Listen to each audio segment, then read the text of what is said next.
Hello guys! Nakapag-iced coffee na ba ang lahat? And guess what? Papunta kami ngayon sa McDo. Siyempre, hindi kami papahuli. Hahabulin namin ang last day ng kanilang Lucky Charm promo. Today is January 31, so ang kanilang Lucky Charm for today is dog or pig.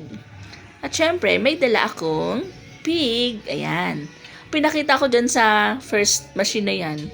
Hindi ko lang alam kung may camera talaga yan. Pero sabi kasi ni ate, proceed na kami sa next window. So, hindi namin pinakita ulit and then nagbayad kami ng piso. Oh guys, piso lang, iced coffee nila. Basta magdadala ka lang ng Lucky Charm nila for the day. Everyday yan, iba-ibang Lucky Charm. Pero since ngayon lang kami nagkaroon ng time para magdala, ayan. Last day na kami nakapunta. Pero guys, ayan o, avail namin. Piso lang talaga siya. As in, piso lang nanda sa resibo. At piso lang talaga ang inabot namin. Salika na, kunin na natin. Tingnan natin talagang iced coffee ba yung ibibigay sa atin.